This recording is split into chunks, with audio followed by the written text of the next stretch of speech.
Hi friends, host Eric here. Let's talk with famous people. And I am going to talk today about Las Vegas shooter suspect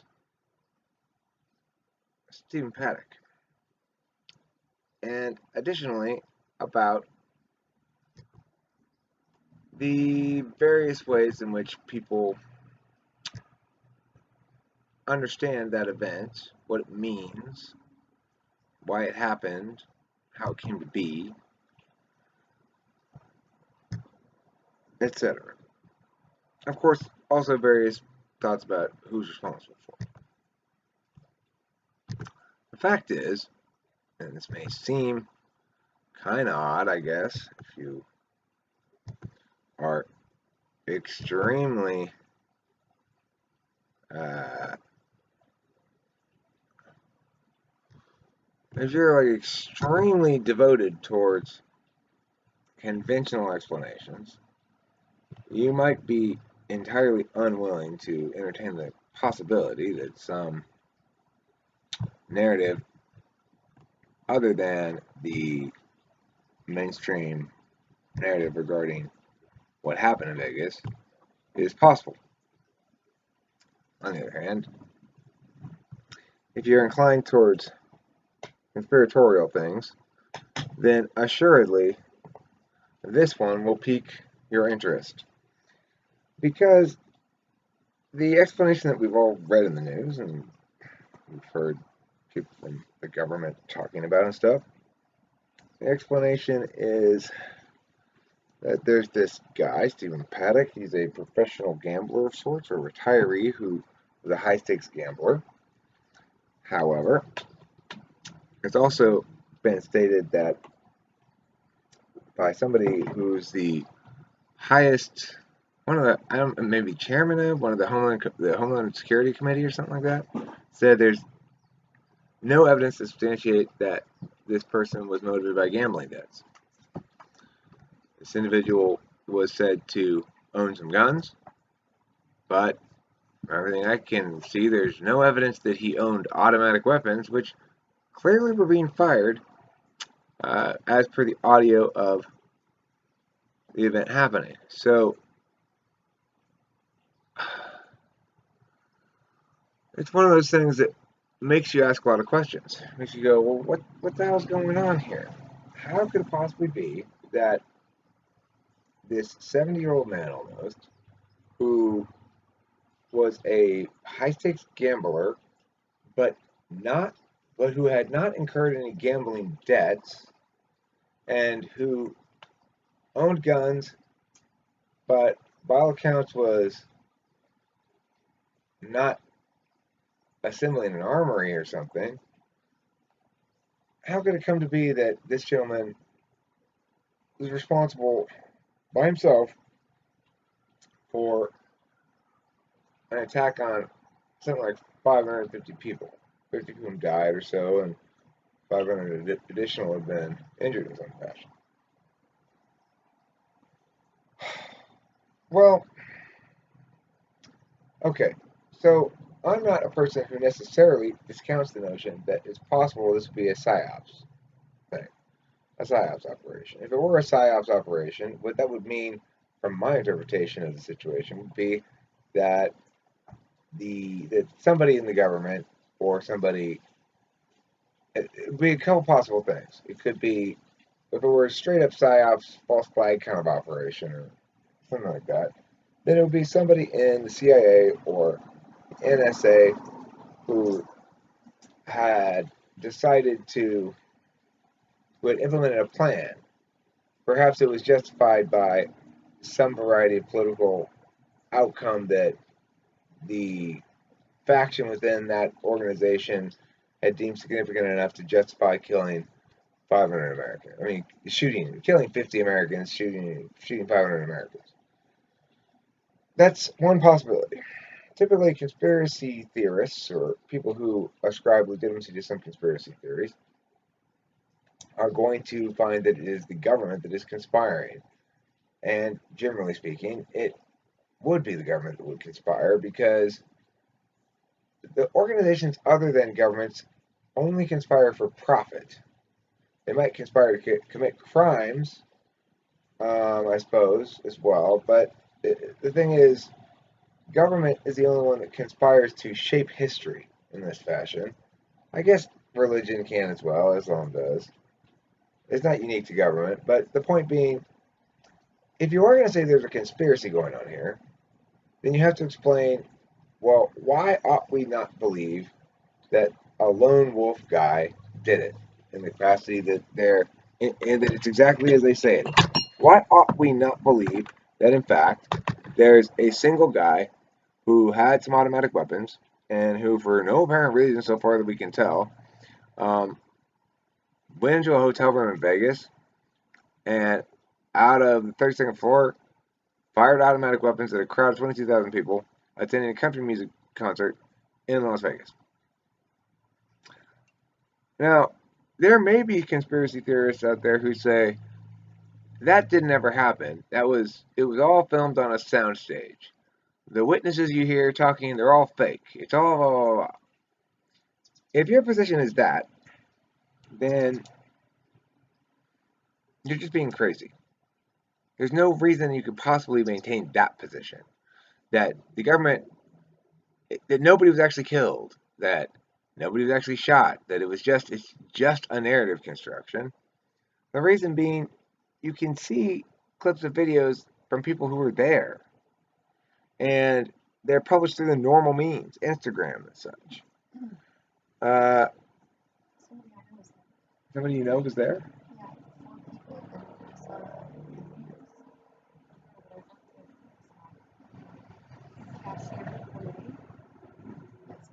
Mm-hmm.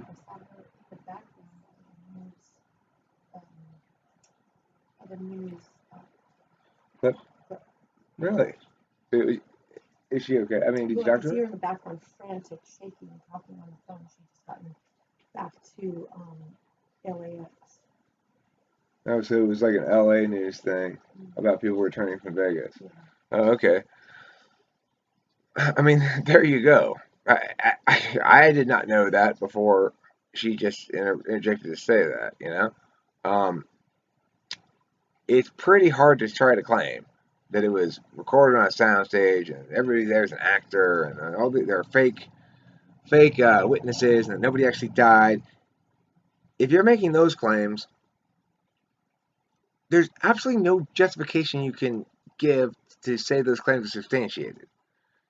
There's it defies all. I mean, to do that on a soundstage, you'd have to have a soundstage that was as big as a stadium with a stage, and I mean, I, I'm not sure anybody's saying that, but I just want to make that clear because it's one way to express the conspiracy theory is that the whole thing is a hoax. People say that about Sandy Hook. Well, no, but I think what people are saying about this is that they don't believe that it was either ISIS or I agree with you that that's not normally what people are saying here. They're not saying the whole thing was a hoax. They're saying that somebody did. There were people. That many people did get shot. There was an attack on a crowd of people at a country music concert. Those people did die or get injured. Las Vegas hospitals were overwhelmed, but the story about who did it is bullshit. Okay, now that is a believable assertion. What I just said, at least, uh, it is worth discussing. If there is anybody out there, and I don't know if there is, I haven't heard anybody say anything to the effect that there would be, but if there is anybody out there who's claiming that the whole thing's a hoax, that nobody actually got shot, nobody got injured or whatever, you're crazy, and I don't even want to talk to you about that because that's just insane. It's too much. It's insane. I don't know what to say about it. Maybe nobody will. Okay, so regarding the other thing, if we're approaching this problem from a critical thinking perspective, what are we going to do with a stark reality? On the one hand, we know that in fact there are organizations in the world that do conspire to do things that are crimes. There are criminal organizations such as drug cartels that conspire to do things that are actual crimes, like kidnapping people and hurting people and stuff. Not selling drugs, which isn't a crime, obviously. I mean, it's illegal, but it's not a crime. crimes have to be against a person via non-consensuality. So, like for example, when a police officer arrests somebody for having drugs, that's a crime committed by the police officer against the person with drugs. Anyway, that's not the point of this video. We're not talking about that. We're talking instead about the reality that in this case, what do you do? What should you conclude? You've been told a story by media outlets. They get the story from where is the next question. Well, if you look at the sources they cite, they talk to people in Homeland Security, they talk to people in the FBI, they talk to people in the LAPD, I mean not the LA, LVPD, Las Vegas Police Department. They talk to emergency responders, they talk to people who were there, eyewitnesses and stuff like that. How many of those people have any information about who the shooter is? Well, nobody who's on the scene has any information about who the shooter is. So if you're talking to eyewitnesses, they have no information to give you about who the shooter is.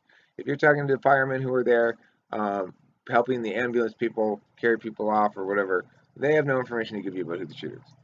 Potentially, if you were to talk to the cops who went into the hotel and figured out what room the person was in and where and stuff, if you could talk to them, and all that stuff should be transparent, but if you could talk to them, they presumably would know.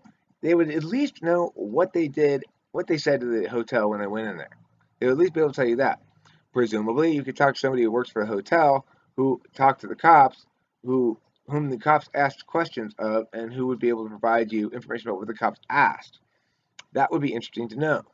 So what they did was they went in and they originally went to the was 34th floor,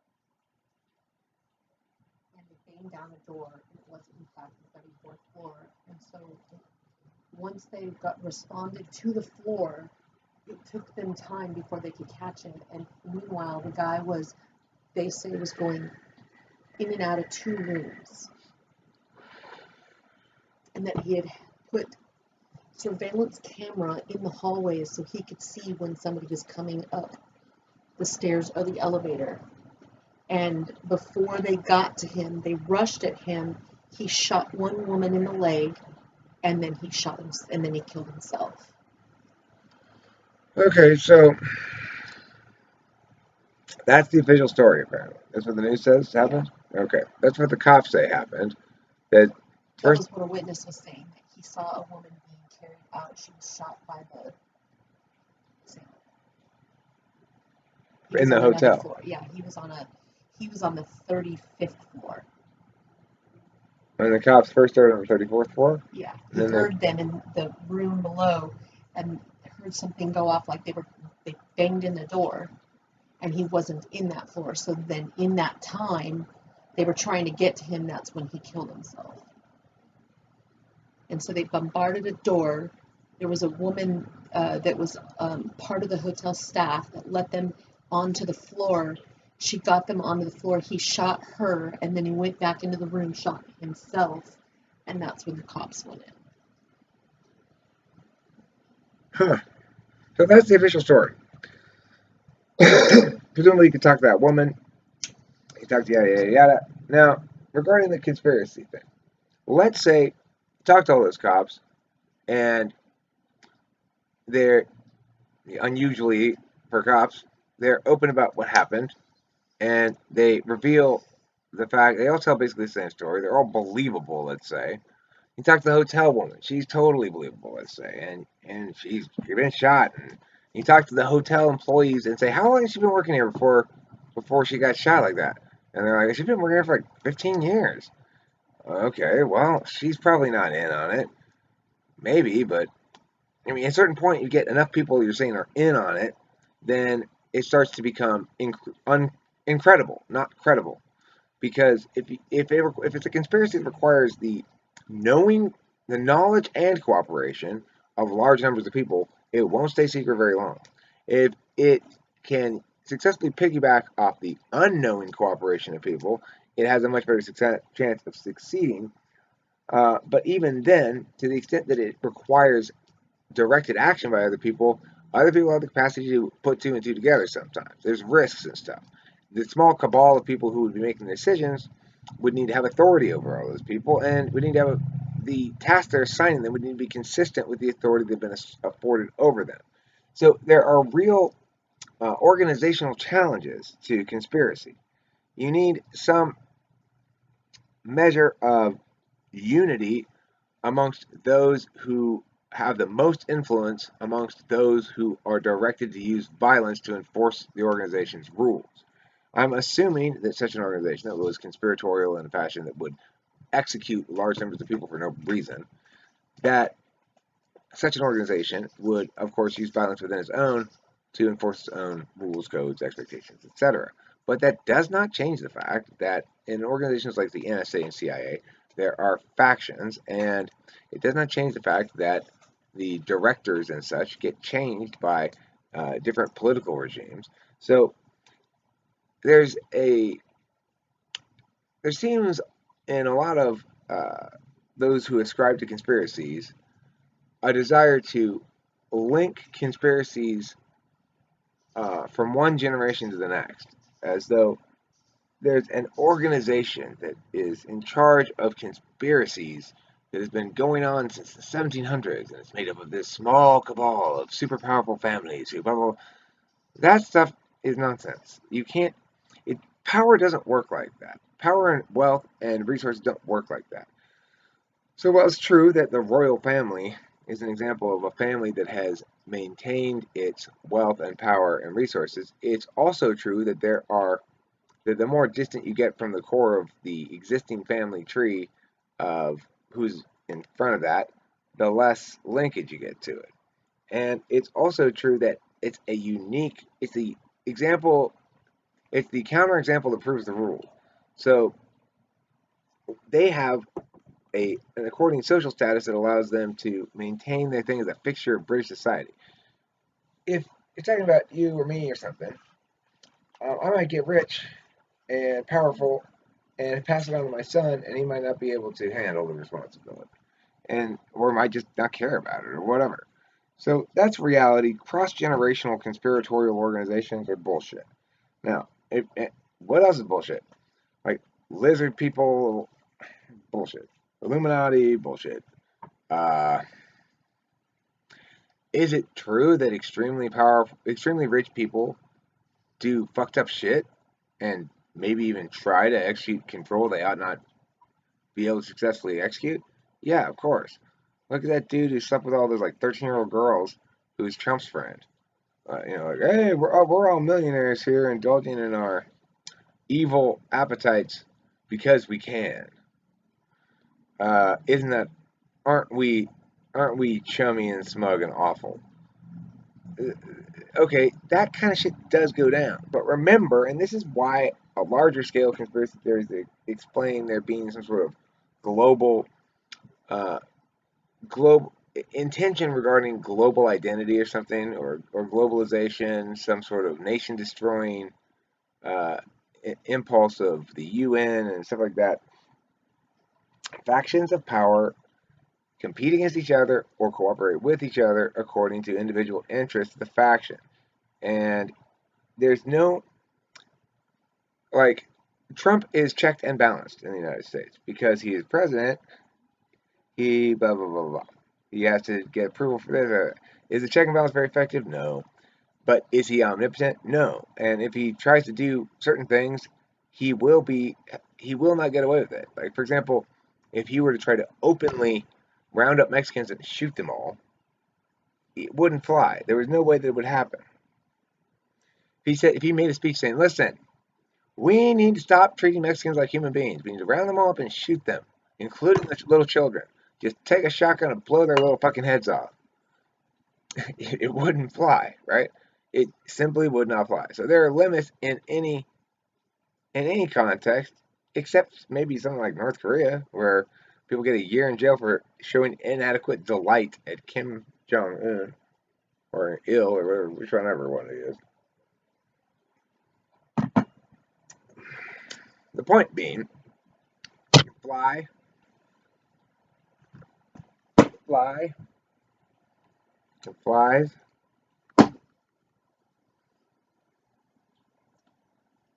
That and then he's failed entirely to expand his influence to basically anywhere outside of North Korea because he's so obsessed with having complete control there that it's rendered it one of the least efficient places in the history of mankind. So, back to Vegas. Stephen Paddock. No motive at all. He's got supposedly regular guns, but like I said in the video, you can hear him shooting automatic weapons, not semi-automatic, fully automatic weapons, which purportedly are illegal, and there's no indication that he was engaged in that kind of behavior, engaged in purchasing illegal guns and stuff like that. There's nothing to indicate he was. So why is it then that he shot up a crowd full of people?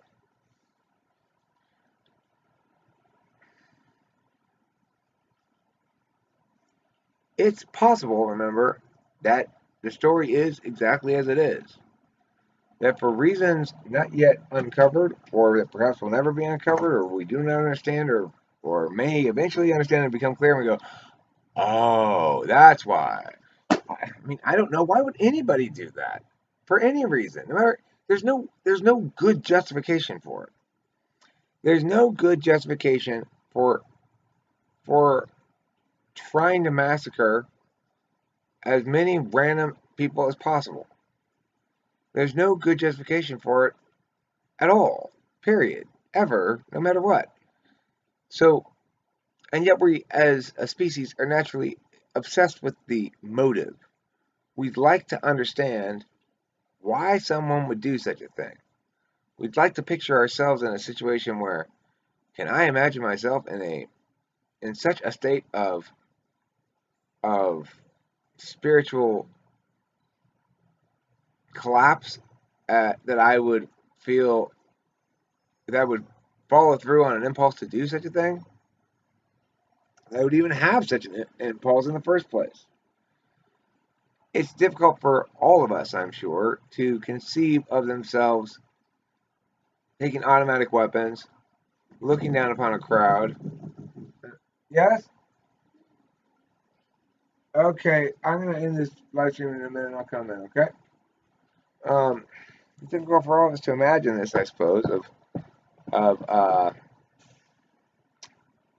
opening fire, like looking through, say, binoculars. And I don't know if he had binoculars, but he seemed pretty far away. I've seen the video footage. I mean, I've seen the news, like, diagrammy thing, and then I've seen the video footage, and you can, it looks pretty far away. Let's say he had binoculars. How many of you can imagine looking through binoculars, seeing, say, a little girl at the concert on her dad's shoulders, putting the crosshairs and then pulling the trigger and killing us? You probably wouldn't be able to do it. If he didn't look through binoculars, it would probably be easier, right? Just he just kind of closed his eyes and fired blindly, I guess. I don't know. But in any instance, he still know what he was doing. Why? Let's see this news conference. Cam says it's. Carlos, you good? All right, we're not going to show any video. Okay. All right. Good afternoon, everybody. You're all aware who I am, Sheriff Joe Lombardo, Clark County. There's going to be a little bit different orchestration in this press conference as compared to the rest. What I'm going to do right now, I think it's important that we address the victim issues we are experiencing and the resource issues that we're experiencing. So I'm going to key on that, on the original portion of this, and then subsequently Commissioner Sisolak is going to provide some donation information and acknowledgement. And then after that, I will come back to the podium and address the overall investigation, where we stand and where we are going. In reference to investigation piece, I don't want to repeat what I experienced yesterday. It's an ongoing investigation, so I'll be limited in the details that I provide you. But hopefully we can get through this with some modicum of decorum. So please don't rush me all at once. When we get to the question phase, I will identify you if you just raise your hand. Sound fair? All right, we'll get through this.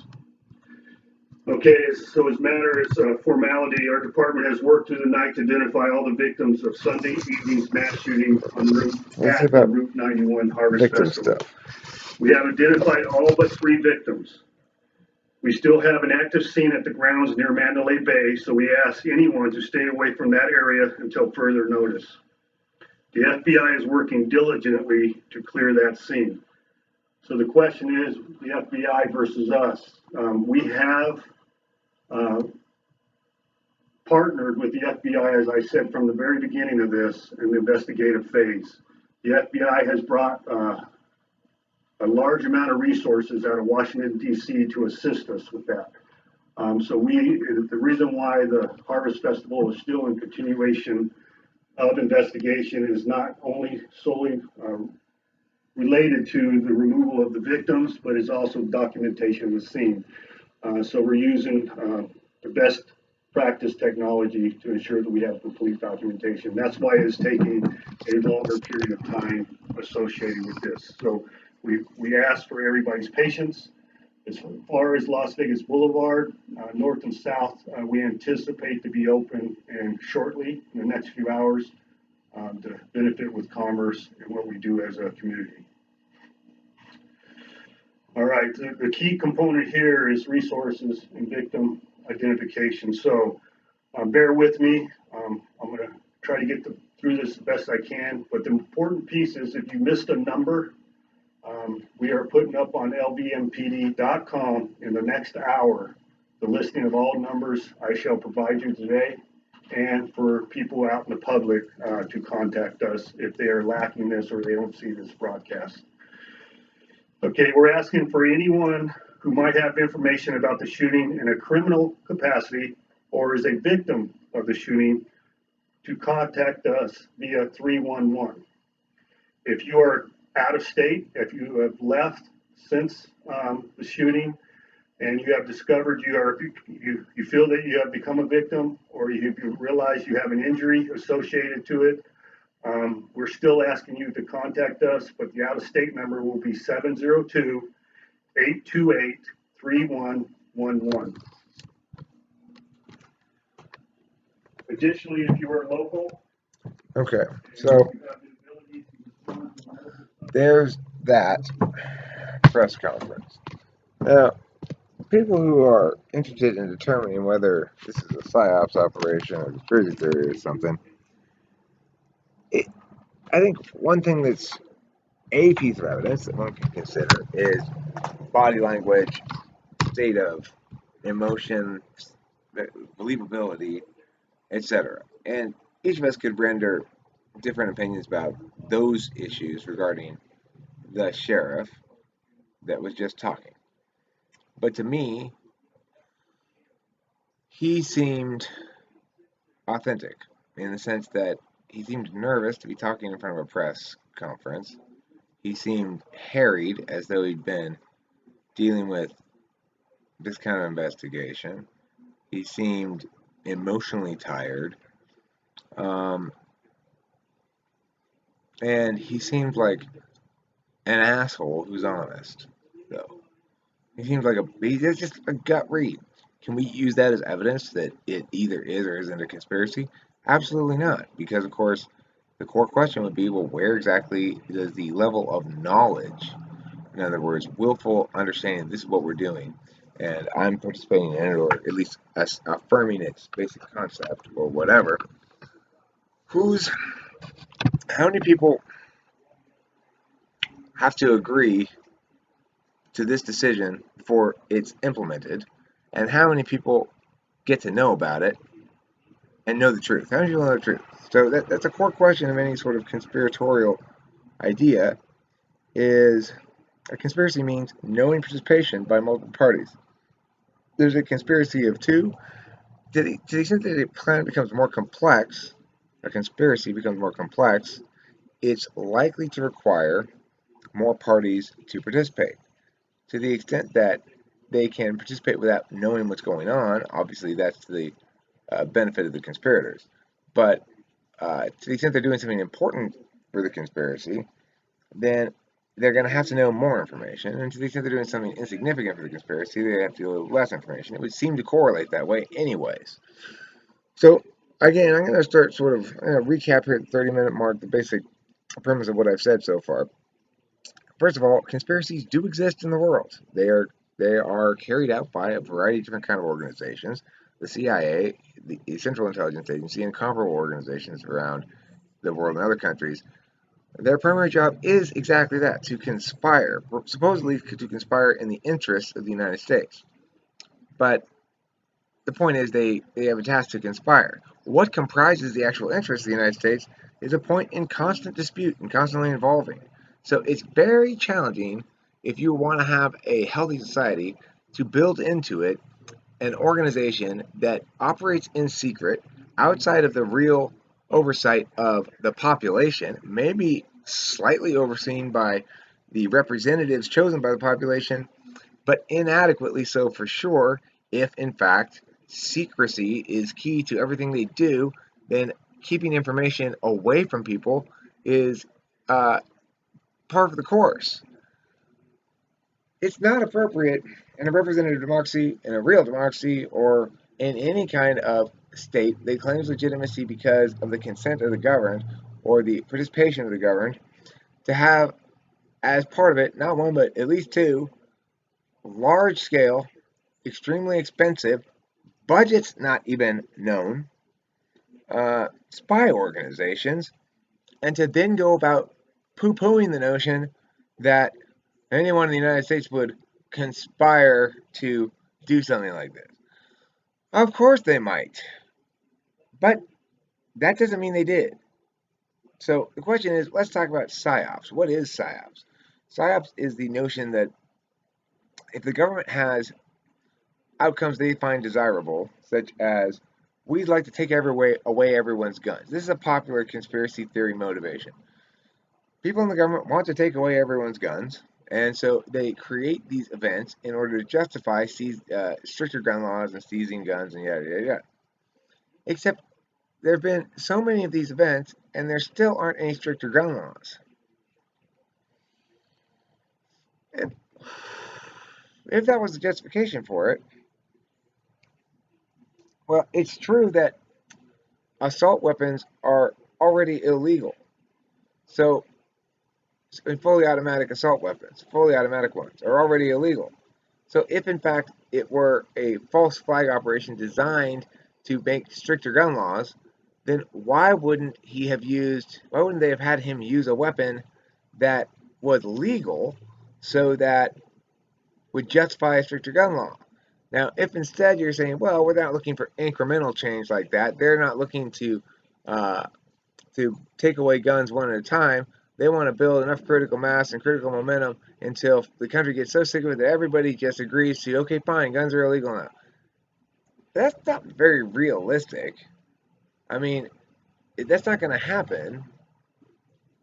There's not going to come a point where the country at large agrees that everyone should have to give up their guns. Even if it were the case that somewhere down the line the country agrees that maybe we should limit the sale of new guns to very limited capacity, of both gun dealers and gun purchasers, only certain kind of firearm. Maybe it gets down to that. But there's never going to come a day, at least not in our lifetimes or the one after that, when America as a whole says, not only am I okay with you making it illegal to buy guns, but you're making me give you the gun I already have. That's not going to happen. The government has to be extremely careful about any sort of gun seizure program. It says, okay, now we have a record because you guys have all registered like you're supposed to. We have a record of you, those of you who have guns, and we're going to go house to house with with armed officers and demand you give over your guns to us under threat of violence.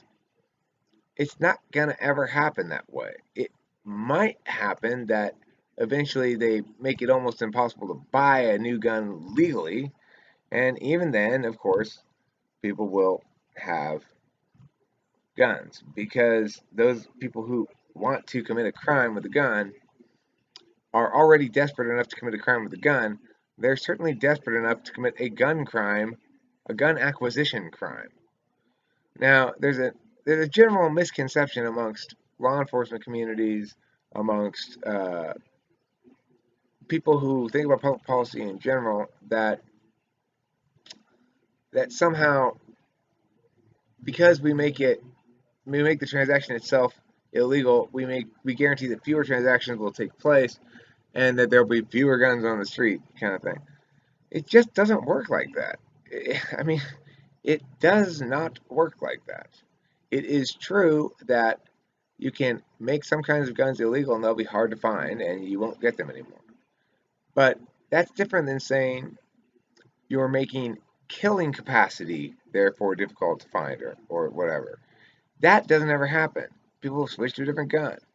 If I want to kill someone with a gun, or if I want to rob a store with a gun, and I can't get the kind of gun that I used to be able to get, I'll get a different kind of gun.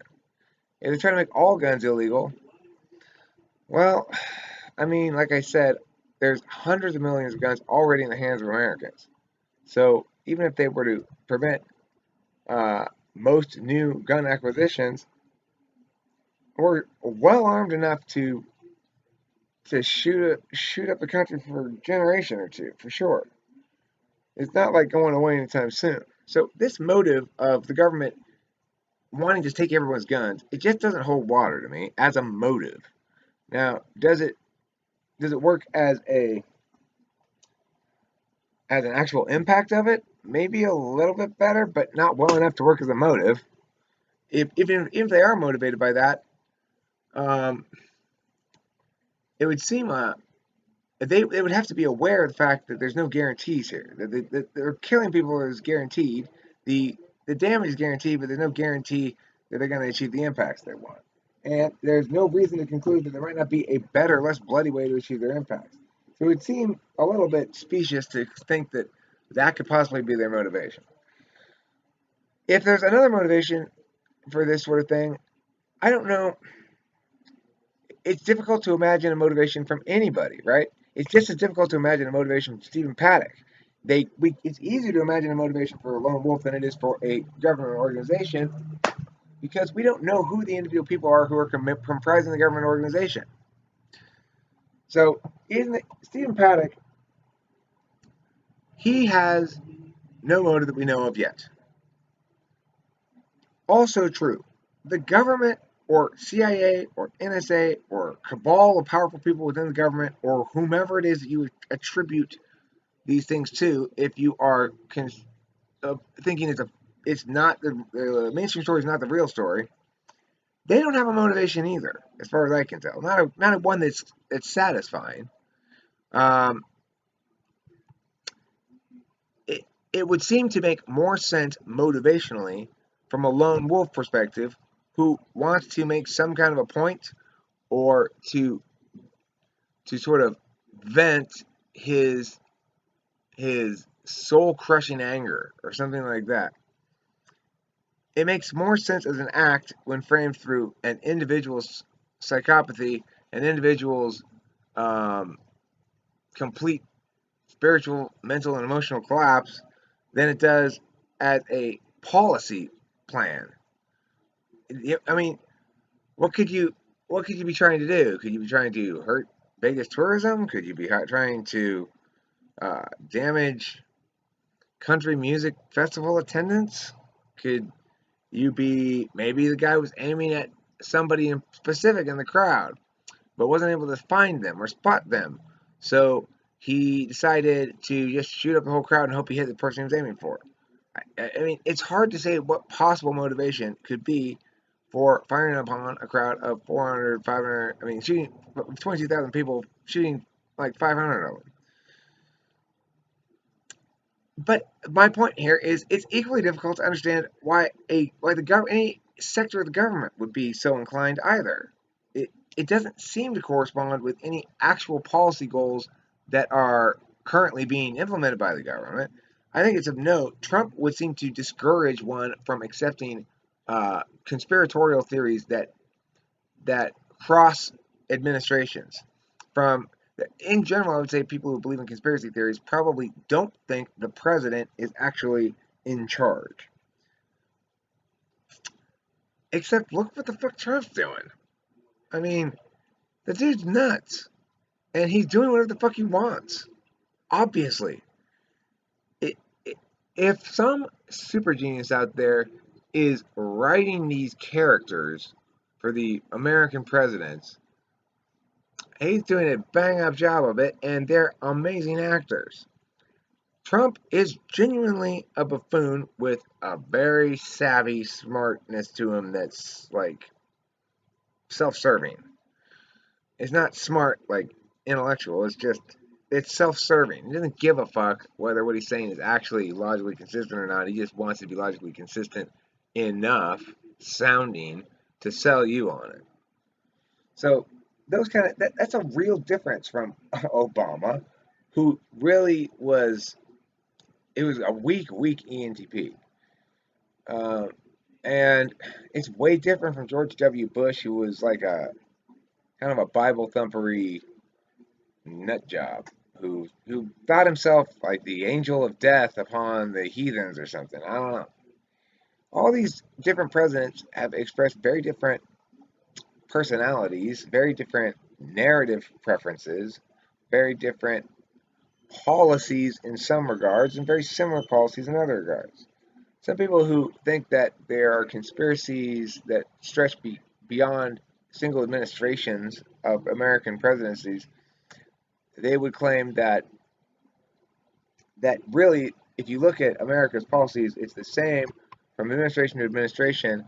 That the differences apparent in the rhetoric of various administrations and the sort of public character presentation of various administrations is just a way to deflect the attention away from the fact that the policies are the same. But they're not actually the same. Before Obama, we didn't have the Affordable Care Act. I personally don't like it. Why? Because it's an imposition on my autonomy. Before Trump, Sheriff Joe Apiro, or whatever his name was in jail. Do you think that Obama would have released him? No, Obama hated the guy. Those are very different realities. Now, a conspiracy theorist might argue, if they want to argue in favor of cross administrational conspiracies, that the Bilderberg Group or some cabal of super powerful people gets together and they actually pick the president, and then the vote's just a farce and all of that kind of stuff. I don't buy any of that. It It doesn't work like that. It may have sort of worked like that. They thought it was working like that back when you had like Carnegie and Rockefeller and the uh, pirate barons, the monopolists and exploitative anti-capitalists. It's important to call them that. They're exploitative anti-capitalists. Capitalists are people who respect the free market and the integrity of the ecosystem. Anti-capitalists are those who don't. And so monopolists and robber baron types are absolutely not capitalists. They are anti-capitalists because they harm capitalism by harming the ecosystem which feeds them. They say, I can eat a little more now if I harm the ecosystem in such a way that nobody else can eat again. That's not capitalism. That's anti-capitalism. That's anti-competition and anti-free market. So if you're somebody who cites old 1900s era capitalist organizations, so-called capitalist organizations, in your attacks on quote-unquote capitalism, note that capitalism is simply the absence of force used against those who would engage in consensual activity. That's all it is. And sometimes one trades money for a good, sometimes one trades money for a service, sometimes one trades service for service, sometimes one trades service for good. The point is, um, that's capitalism. It's is when nobody comes up and shoves a gun in your face. All right, so having said that, then we try to understand why somebody would do this, and there's no answers. Can we conclude, therefore, it's Psyops? Because if it were real, there'd be some explanation. Not necessarily, because if it were fake, there'd be some explanation too. Somebody's behind it. It didn't just happen when a bunch of bullets suddenly materialized in the Mandalay Bay and then abruptly flew out of the window, striking people down on the ground below. Somebody pulled that trigger. There's a causal relationship between an individual or individuals and those bodies. My inclination at the moment is to think this is as they say it is and as it appears to be. a lone wolf, because that makes more sense as a motivational issue than anything from the government. It doesn't seem logical that they'd have anything to gain from that at all. Nothing at all, as far as I can tell. And the supposed political motivations, why I was going to cause the populace to be okay with gun laws or some other change in laws or some sort of globalization or some sort of whatever, that's all bullshit. I don't buy it for 1 second. It doesn't have that impact. It doesn't have that impact in the status quo. Only some liberals they just repeat what they already believe. Like, we should get rid of guns. Well, you already think we should get rid of guns. And the people who have guns and who know they use them fine, they go, no, we shouldn't.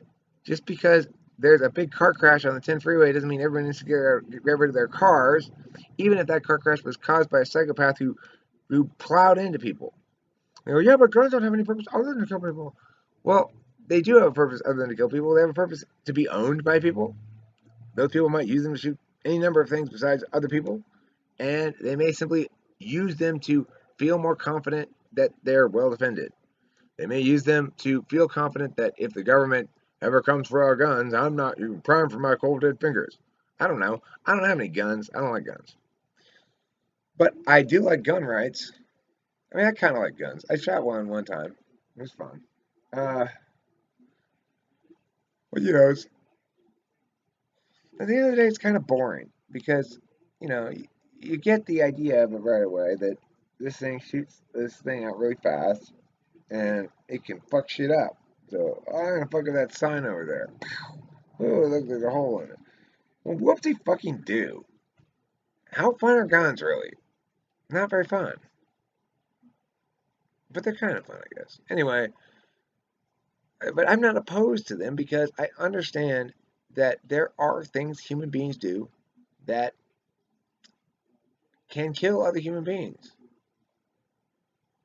Would it have been so much better if the guy, instead of with his gambling shit and whatever, instead of all that stuff, had rented a helicopter and dropped a bunch of gasoline onto the thing and then threw down a torch like this, like this. Turned on. This don't survive a lot of wind. You can probably throw it in a helicopter, let it on the ground, and still be burning.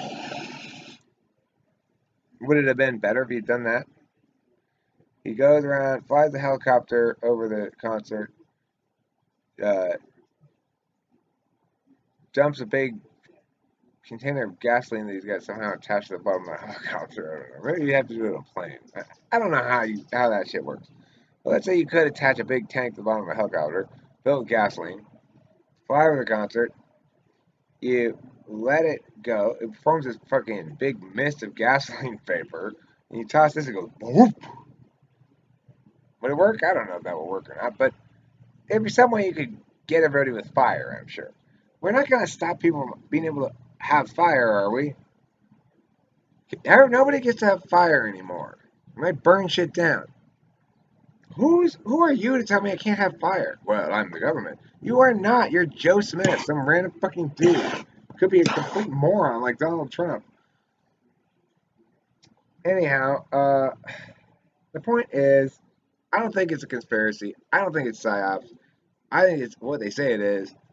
And I don't know why the guy went fucking crazy, but it makes more sense that one guy would go crazy than a large enough subsection of individuals within a government organization would go with sufficient power, would go sufficiently crazy as to make that happen for narrative management or propaganda reasons in the status quo. That seems insane. So I'm going to say, based purely on a motivational calculus, since I don't really have any evidence either way for anything, purely on a motivational calculus, it makes more sense, and it is more in accordance with Occam's razor. It's more in accordance with Hanlon's razor that, in fact, it's simply a lone wolf guy who freaked out and shot a bunch of people for no reason. It's totally unsatisfying, but it is more satisfying than an explanation that requires an even greater leap of likelihood to proclaim that not one, but a group of people all came to that crazy conclusion that we should do this. And then not only came to the conclusion, but followed through over time to put together a plan to make it happen, as opposed to doing it on impulse all of a sudden. Now, Stephen Paddock, isn't it? Stephen, whatever his name is, Paddock. Anyway, he had surveillance cameras, according to Kimberly, up in the hallway that, yeah, Paddock, that are indicative of definitely him planning some. So he's not somebody who didn't plan. It was premeditated for sure, apparently, I guess. But it requires less follow through, less. There are fewer opportunities for your premeditated plan to get hijacked if you're a lone wolf than if you are a government organization or a faction within that government organization. So I haven't seen any empirics that are indicative of anything either way.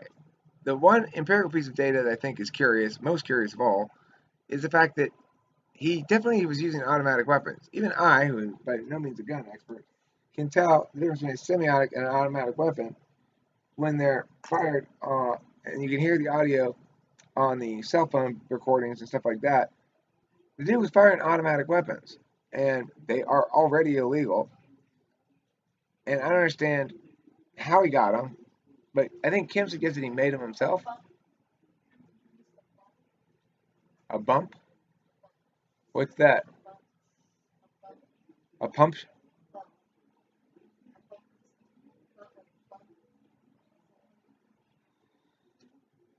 I don't know.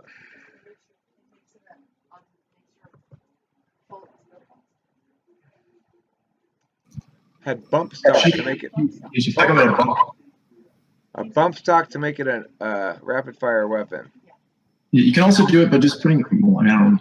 You can just use your finger. Like there's ways to do it without even getting a bump stock. You just use a recoil to have it keep firing. You can. There's also a piece of metal that you can just shave down within any semi-auto rifle, make it fully auto. It's illegal to do that, but there's just a piece of metal. It's not that big of a deal. It's not that hard to modify to make it automatic. Okay. So that answers that question. It sounds like there's no compelling reason to conclude that he necessarily had a fully automatic weapon to have weapons that sound like they're fully automatic at all. And it doesn't even sound like the news story is saying he didn't even have actually fully automatic weapons. He had rapid fire weapons, which are somehow different. I guess it makes you squeeze the trigger faster or something. Anyway, the point is then, to me, long and short of it is, conspiracy, I don't buy it. It makes way less sense on every dynamic than does lone wolf. Keep in mind, I'm somebody who does believe that 9/11 was an inside job. I don't know inside exactly by whom. I don't have a clear alternative narrative to counter the official narrative on 9/11 because there was so much disinformation spread about it. It's a disinformation